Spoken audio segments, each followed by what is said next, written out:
Muito obrigado, Luciana.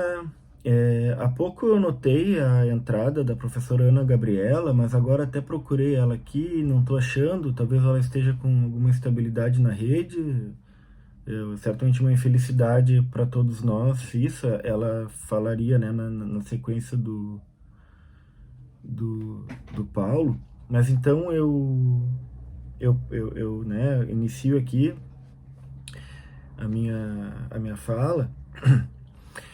Eu gostaria então de agradecer assim o convite da professora Clarice Zongen para compor essa mesa, né, junto com a Ana Gabriela, que eu espero que possa, né, também trazer essa contribuição, e com o Paulo Scott, que trouxe uma belíssima contribuição.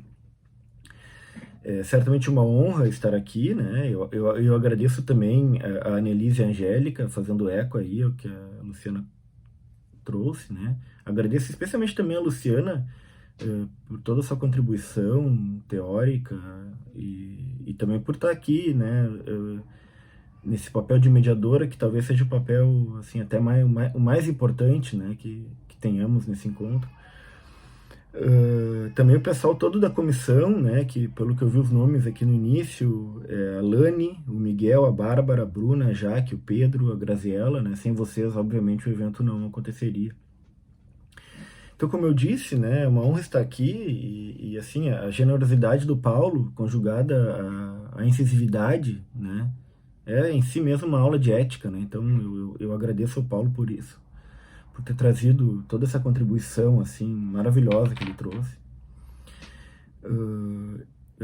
Eu sou um leitor, né, transformado por Marrom Amarelo, isso é algo muito especial, assim, para dizer para ti, Paulo. Bom, essa palestra que tu deu aí foi belíssima, foi inspiradora, né? E ao mesmo tempo me coloca numa posição, assim, por um lado dificílima, por outro lado desejada, né? A professora Clarice me conhece de longa data e o carinho que eu sinto por ela certamente é fundamental para que eu pudesse me colocar aqui diante de vocês para falar de um tema que eu enfrento e, na verdade, um tema que me comove há mais de 15 anos. Ainda assim, devido às circunstâncias nas quais nos encontramos, por assim dizer, circunstâncias virtuais, temporais, coloniais, neocoloniais, juscoloniais, estatais, policiais, circunstâncias nominais, e apesar de se tratar de um assunto tão familiar, as minhas incursões críticas, me sinto nervoso e um pouco embaraçado, até constrangido, porque é preciso insistir na radicalidade da palavra viva, da palavra poética, na loucura pela palavra, na loucura da palavra flecha, da palavra criminosa e sem perdão, e que se volta contra todas as artimanhas da comunicação, da justificação e da hermenêutica da destruição. Eu vou procurar traçar aqui, diante de vocês, algumas linhas de escuta, notas sobre ecos de gritos de raiva, espaços e tempos de elocução e de difícil interpretação, meio dentro, meio fora da pauta, do esquadro, do enquadre, do caderno de pautas, da consciência anestesiada. Ora, foi lá por idos de 2006, 2007, que o Moisés Pinto Neto, o Gregory Laitano e eu, num grupelho de estudos sobre a inverdade fundamental da ontologia fundamental, desenvolvimos o conceito de local de escuta, para opormos-nos à já então hegemônica lógica do local de fala. Isso me concerne há muitos anos, pois o local, os locais de escuta, o tempo e espaço para a escuta. Eu, Alexandre Coste Pandolfo, herdeiro das cruzes de indígenas com colonas, embranquecido, cis, pai do João, formado em direito, transformado em professor, escritor e artista, psicanalista, aqui, diante de vocês, me disponho, me recomponho, me imponho. Aqui, diante de vocês, trago uma apresentação que carrega um conteúdo literário próprio, contra o ordenamento, o aparato e a administração, contra a hermeneuem sacerdotal, oligárquica, burocrática, a forma estética, conteúdo sedimentado, ataques de imagens, de flechas, fragmentadas ou não, afiadas, entretecidas, textualizadas, imiscuídas aos corpos infinitos de linguagens, corpos de memórias, ecos de vozes emudecidas ou ainda não, ecos de ainda não, gritando, girando, movimentando-se em torno de uma realidade precária, catastrófica, sem ar.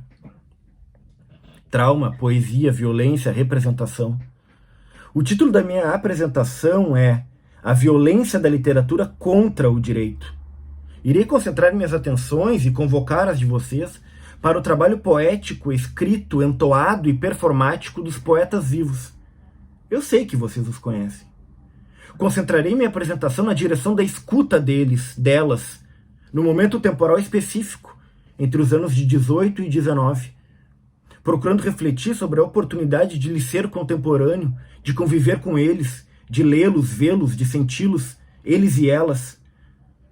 Vou propor que vocês escutem um pouco essas concentrações de forças radicalmente decoloniais, que são as suas vidas de poetas, cada uma delas, as suas sobrevidas, as suas sobrevivências, que são as suas poesias.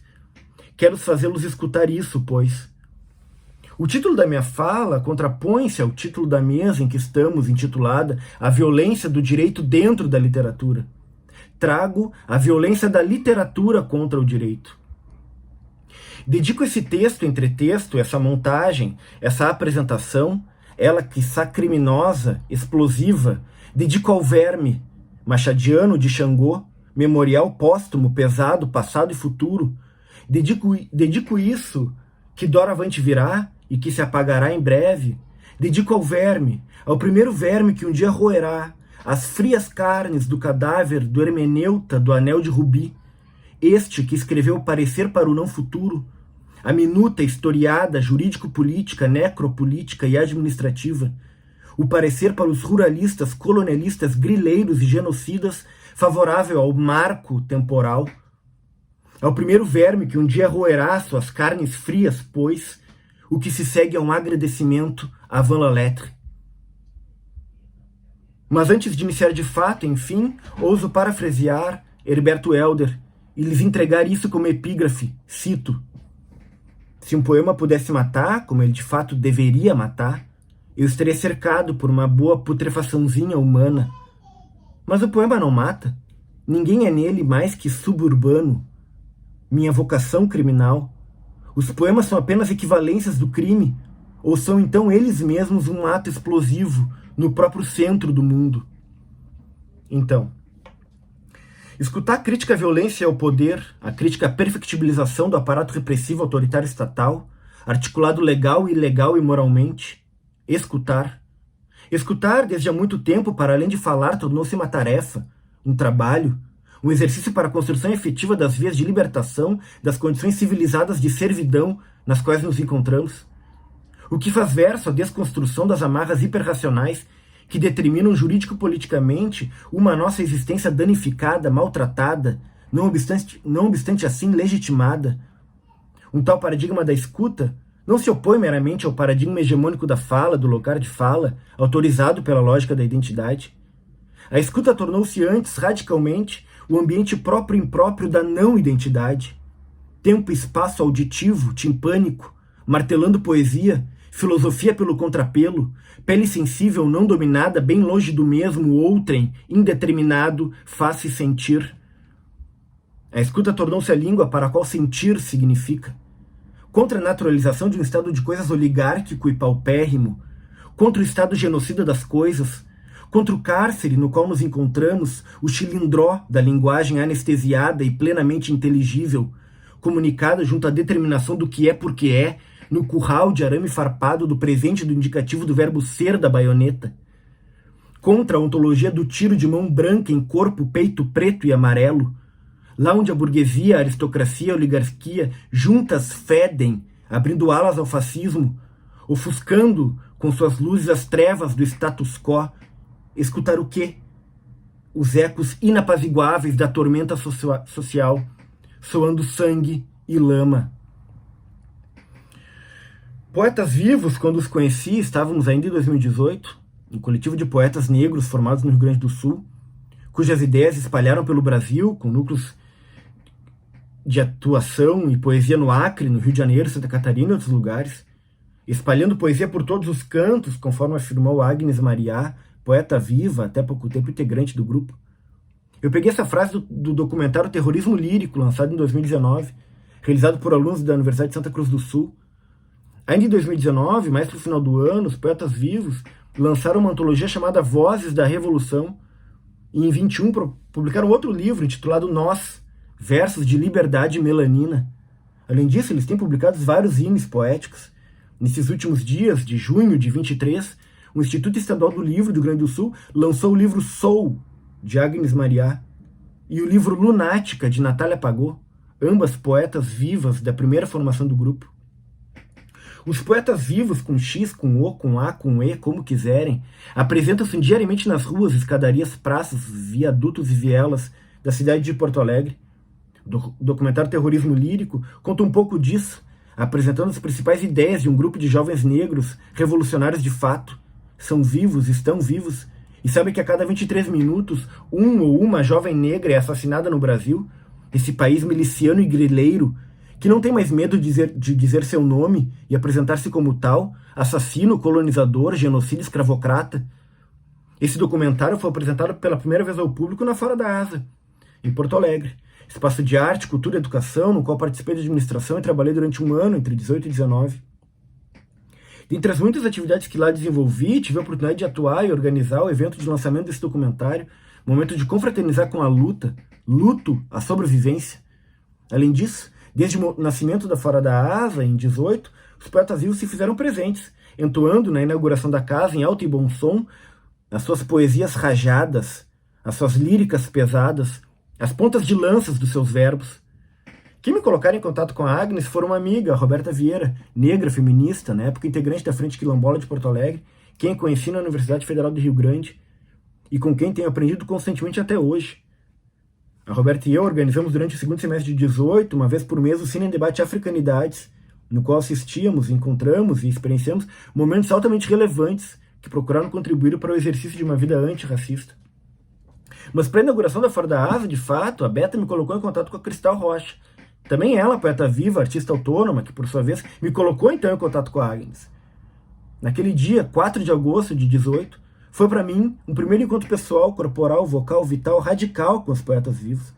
Sua vontade exuberante de vida, de poesia, vontade de luta, encontro e desencontro de corpos, olhos, bocas, braços e pernas, cuja linguagem não apenas surpreendeu todos os que assistiam pela primeira vez o terrorismo lírico resistindo no corpo a corpo com a linguagem, como entusiasmou e emocionou quem ali estava. E mesmo quem ainda agora pode ousar estar junto às memórias daquele momento, aí onde me encontro.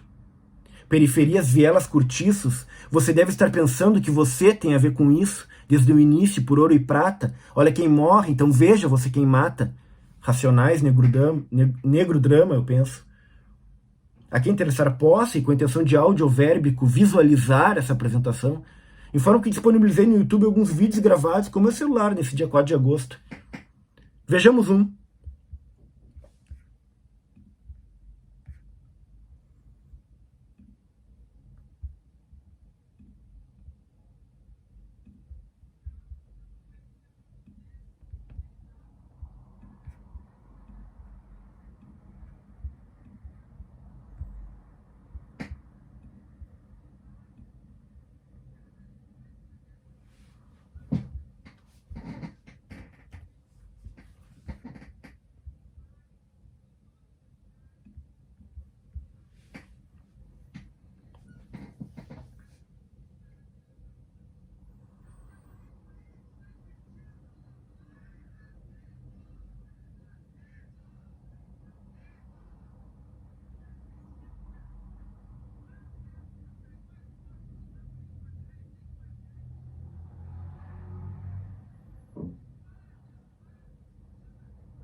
Bom, ele continuaria, não sei que problema que deu ali, mas eu vou continuar com o texto e eu vou passar outros vídeos ainda. Temos então diante de nós uma situação poética que radicaliza a situação política sem se deixar capturar fora pelo esquematismo da governabilidade que determina as políticas criminais da morte levadas a cabo há séculos no Brasil. Notem que esse encontro que vocês visualizaram agora se deu depois do assassinato de Marielle Franco e antes das eleições presidenciais que conduziram ao Palácio do Planalto um dos principais suspeitos do envolvimento nesse assassinato. Os poetas vivos não entoam para apaziguar um estado de coisas inapaziguado. Afrontam, enfrentam nas ruas, principalmente nas ruas, mas se for o caso, também nas telas. Enfrentam o estado lamaçal das coisas. Não apenas referenciando os crimes de Brumadinho e Mariana em algumas das suas líricas, mas denunciando a história do exercício perverso da violência e do poder em América Latina e África. Denunciando o genocídio em ato empreendido com o amparo do Estado desde a colonização. Assumem o viés, a posição, a contraposição decolonial para suas abordagens e composições a enfrentar a violência traumática diária, regrada e não excepcional, e que aparentemente resiste à simbolização, quer dizer, à representação. Violência traumática a qual as pessoas pretas, amarelas e pobres vêm sendo submetidas há séculos.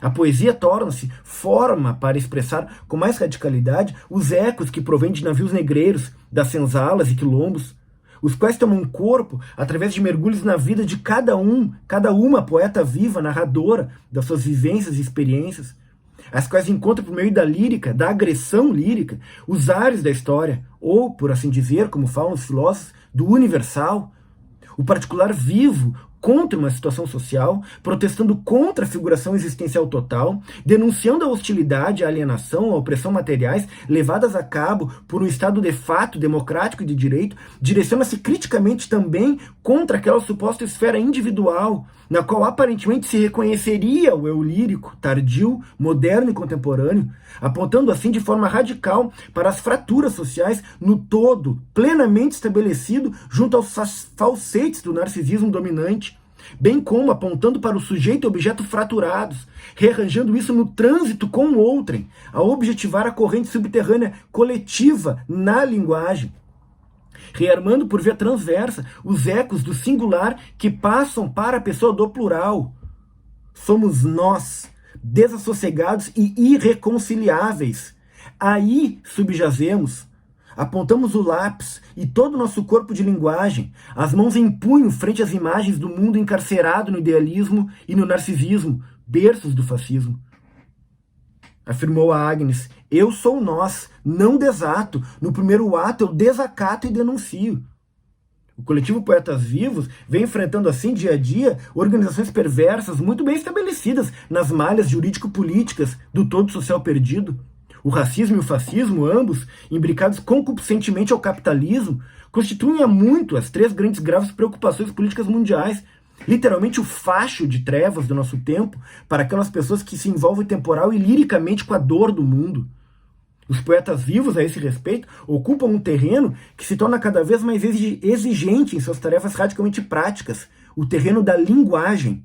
São corpos de linguagens, corpos de memórias, testemunham que não são fantasmas. Eles estão ali para acusar a violência em seu uso, abuso estatal, governamental, policial. Jamais despreza ou desentende seu fundamento verbal, a sua performance, sobretudo na rua pública, a forma como ocupam a cidade, junto com outros conhecidos coletivos de poetas, enfrentando as interdições e restrições sociais, reverbera a radicalidade necessária para tanto. A poesia fala, soa nos poetas vivos, junto à dissonância social da sociedade. Corpos de linguagem, cada um com seu próprio fôlego, seu próprio pulmão e coração, ressoam um absurdo existencial sobrevivido pelo coletivo. A sua linguagem corpo-vocal torna-se, então, objetividade, ao expressar subjetivamente o antagonismo social, poderíamos pensar. As tensões que instalam ao entoarem seu terrorismo lírico contra o todo social anestesiado conforme o gosto de uma sociedade hiperfake comunicativa, enervam uma situação que se encontra entre a prisão e a escola, entre os livros e as armas, entre a poesia e as drogas.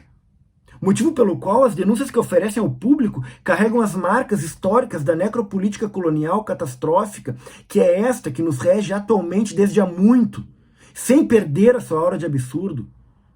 O exercício da poética radical se contrapõe, portanto, à naturalização da barbárie, levada a cabo pelas racionalizações togadas, engravatadas, bracelete armas apontadas, disparadas. Os contraversos da justificação de uma existência assim produzida, seus âmbitos de não ser para si, para outrem, a existência cadavérica mesma, tal como ela se apresenta, tal como apresentam os poetas vivos, seus contraversos voltam-se histórica e propriamente nas suas ações poéticas contra todas as fases do empreendimento prático do genocídio do povo preto, dentre elas a prática racista do encarceramento em massa, por exemplo. Uma tal existência outrem de fato determinada, acontecimento essencialmente apropriação, de acordo com o nazista Martin Heidegger, vem à tona nas letras e nas performances dos poetas vivos, não apenas significando prisão, mas sobretudo caveirão, a saber, a propensão a assinar com razão de ser. Ideologia e tecnologia de governos. Não é difícil depreendermos que tipo de filosofia está aí sob contra-ataque, que vem subsidiando e ancorando o genocídio, exigindo uma indústria da punição, a razão de ser da indústria de campos de concentração. Não é difícil percebermos que o direito mesmo, enquanto forma mítica, imantando, resguardando a violência estatal colonial, impede a ruptura com uma tal razão de ser. Os poetas vivos, estudantes, educadores que se tornaram, resistem, revidam, respondem justamente contra isso. Combatem literalmente as dimensões ontológicas, producentes e decorrentes da fabricação dos sujeitos objetos raciais, não se rendendo ao tipo de existência programada para morrer diariamente, sabendo muito bem discernir os âmbitos de ação de uma racionalidade poética radicalmente crítica, sem se deixar cooptar pelos ardis que operam a linguagem corrente, que é a linguagem das correntes. A prática de luta dos poetas vivos demonstra que não há vida possível na conformidade, no consentimento à existência senhoril escravocrata das filosofias da autenticidade, da identidade, da razão de ser e da razão de Estado. Lembro de Hércules Marx, poeta vivo, que em seu livro Jovem Preto Rei apontou: a gente grita fogo nos racistas sempre que pode, mas a gente não bota fogo nos racistas. Eles não gritam fogo nos pretos, mas eles botam fogo nos pretos sempre que podem. Pela letra e pela performance, a justificação da existência para a morte encontra-se em apuros. Interessante assinalar que de 18 para 19, os poetas vivos que entoavam antes de toda a declamação é o terrorismo lírico resistindo, passaram a entoar também a palavra revidando. É o terrorismo lírico resistindo e revidando. Poetas vivos ecoam. Canto de guerra, digamos. E ecoa cada nova poesia que deve ser declamada, a fim de abençoar a sobrevivência. Poetas vivos, pois, não apenas resistem à matriz colonial de uma realidade plenamente justificada por togas, balas e canhões, não apenas resistem, mas também revidam. Com suas falas e com suas vidas próprias, desacatam, denunciam, decapitam os capatazes e os senhores de engenho de ontem e de hoje. Agnes, apontando o lápis de sua sobrevida, declamou: a informação na nossa mão é atentado à pátria amada, e eu, terrorista lírica, tô armada, com a fala sempre engatilhada, e cada palavra uma rajada, de granada a queima-roupa. Atentado estrutural, radical, terrorista lírico, corpo combate de linguagem, pensante, pulsante, potente, agente, explosivo, revida não apenas pensando, também corpo vocalizando e encontrando, com o que dizem transformam, transmitem, cativam o mais fundo de uma angústia social generalizada, a angústia dos oprimidos, espezinhados no chão, na lama ou no fundo do oceano. Com sua prática, os poetas vivos encaram diretamente o empreendimento da morte, administrada pelo estado das coisas, o problema da escravidão continuada no Brasil. E, enquanto educadores, promovem alternativas abolicionistas contra o genocídio, a exploração e as prisões. Cito Hércules, de novo, algo que ele apontou em seu livro, Jovem Preto Rei. Cada noite que eu chego em casa vivo, comemoração, versos sobre a minha cor viram sensação, mas o que eu queria mesmo é não ter a sensação de que a qualquer momento eu posso ir para a vala ou para a prisão. Entre todas as oportunidades que eu tive de assistir o terrorismo lírico, revidando e resistindo, nem sempre eu consegui gravar as ações poéticas em curso. Inúmeras vezes encontrei os poetas vivos atuando no viaduto do Brooklyn, na escadaria da Borges, nas ruas da Cidade Baixa, no centro de Porto Alegre. Trataram-se especialmente de momentos para a escuta de estilaços poéticos, de sentir as rajadas de uma vida no extremo. Mas, nas vezes em que eles estiveram na fora da asa, contudo, procurei gravar essas ações, ainda que parcialmente, pelo menos a fim de produzir material para a divulgação do espaço. Tais gravações tornaram-se para essa apresentação materiais de linguagem viva, em ação, reverberando os ecos que daí advêm, para além de toda a letra morta. No dia do lançamento do documentário, de que falei há pouco, não pude gravar nada. Foi um momento e um movimento extraordinários. Vivemos ali um encontro que tomou muitos de nós por inteiro. Além do que, recebemos certamente cerca de 200 pessoas na casa, as quais por ali passaram, ficaram, circularam, seja para assistir o documentário ou para presenciar o primeiro slam Poetas Vivos, ao qual se seguiu depois um belo baile charme. O slam é uma competição de poesia na qual aqueles previamente inscritos precisam convencer um júri formado pela plateia, galgando pontuações numa série que pode se repetir até umas 2 ou 3, 4 fases, culminando numa final. Os poetas vivos organizam, portanto, um slam próprio, para o qual convergem e afluem outros poetas vivos. Os membros do coletivo Poetas Vivos também participam de vários outros slams que ocorrem na cidade, por exemplo, os conhecidos Slam Chamego, no qual apenas se declama um rap sobre amor, Slam Peleia, normalmente embaixo do Brooklyn, Slam das Minas, no qual apenas as mulheres rimam, Slam 48, Alvorada, etc. Trata-se de uma cultura de rua amplamente difundida, não só em Porto Alegre, no Brasil, fundada nos anos 80 do século passado, nos Estados Unidos, e que compartilha espaço também com outras formas artísticas de ação e ocupação do espaço público, social, como, por exemplo, as batalhas de rima e, obviamente, o grafite, que é outra faceta gráfica, poética e corporal de expressão marginal criminal, como a poesia. Então, eu participei da organização daquelas 2 edições lá que tiveram dos slams Poetas Vivos, na Fora da Asa, entre 18 e 19. A segunda foi no final de maio de 19. Foi um encontro espetacular, posso testemunhar que, especialmente, todas as poesias foram muito bem performadas, corporalizadas, sentidas. O acontecimento do slam, por mais que mantenha quase sempre as mesmas regras, jamais julga com os mesmos critérios, já que o júri é sempre composto por pessoas escolhidas da plateia, raramente as mesmas, obviamente, em dias diferentes, portanto, sempre diferentes concepções e entendimentos a respeito da vida e da poesia decidem a favor de apenas uma poeta vitoriosa. Jamais se trata de procurar a essência das poesias vitoriosas, portanto, mas o seu ressoar num dia preciso, os ecos e os rastros do trânsito de sua ponta de lança viva, agora. Todas as poetas que passaram para sinais desse segundo slam, Poetas Vivos, declamaram maravilhosamente, e todas elas poderiam ter saído vitoriosas. Lá no dia, não era a vitória que de fato importava, porém, o encontro e a escuta.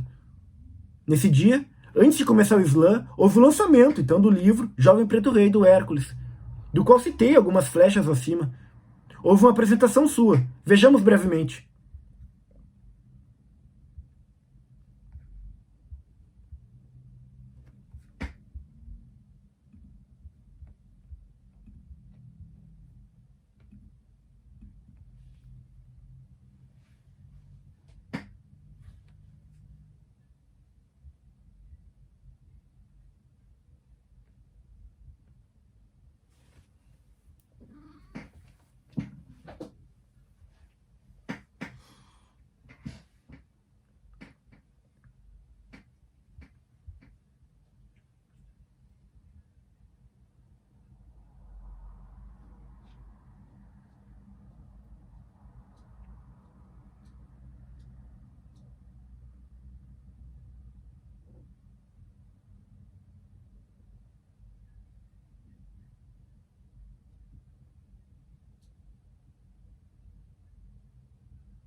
Bom, esse é o Jovem Preto Rei, Hércules Marx. Nesse dia, então, né, desse primeiro slam, ele lançou o livro dele, Jovem Preto Rei. Do livro do Hércules, recolho mais uma vez a seguinte poesia: onde o cidadão de bem quer porte de armas e licença para matar, em nome de Cristo, eu sou um cidadão de mal, com X. Ora, a dubiedade da reivindicação do nome de Cristo, apenas decidida pelo tom e uma tal lucidez histórica da sentença, nos aponta ao mesmo tempo o compromisso do poeta e a forma da sua linguagem, o deslizamento do sentido. É certo que ouvir essa frase declamada, performada num ambiente específico, difere absolutamente de ler essa poesia em outro ambiente e contexto. E, de certa forma, um momento não pode substituir o outro. O Jovem Preto Rei, naquele dia, apresentou-se corporalizando a sua lírica viva. E eu apenas faço ecoar agora ainda outra de suas poesias. Cito: os mesmos policiais que querem ser respeitados chamam de ossos do ofício um preto assassinado, enquanto são os ossos do filho e de mais uma Dona Maria que, junto da sua esperança, são enterrados. Mas, então, a Carol foi a vencedora do Slam Poetas Vivos naquela sua segunda edição. Um porão, uma casa abandonada, um meio-irmão. Não eram ilações mentais as letras, tremendo da Carol, ao contar o que lembrou sem jamais ter esquecido. Ela disse: doutor, você consegue entender a dor que aqui cabe? A dor que deverá sente, pensamos. E no modo de inteligibilidade por associação, ela conduziu um freestyle, procurando apontar e mesmo entender quando começou, como começou, o que começou. Um círculo vicioso. Era como estabelecer uma conversa, o modo como ela rimava. O assunto, porém, era dos mais graves. Escutemos ela.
Encaminhando para o final.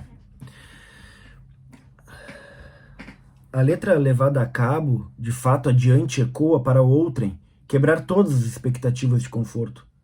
Porque não vai rolar o esquecimento, o silêncio da situação. O ter contado, o corpo vocalizado, a faceta de um espectro, de certa forma, faceta assim exorcizada, talvez não cicatrize os cortes nas costas dela, nem nas faces da nossa sociedade, ainda que aponte contra o estado de espírito que rege ao mesmo tempo artificial e empiricamente a nossa má consciência ensanguentada. A Cristal também declamou nesse dia, apontando uma sequência de rimas a respeito de situações que são difíceis de respirar, como ela disse, manejadas por uma expressão que ia e vinha e se repetia.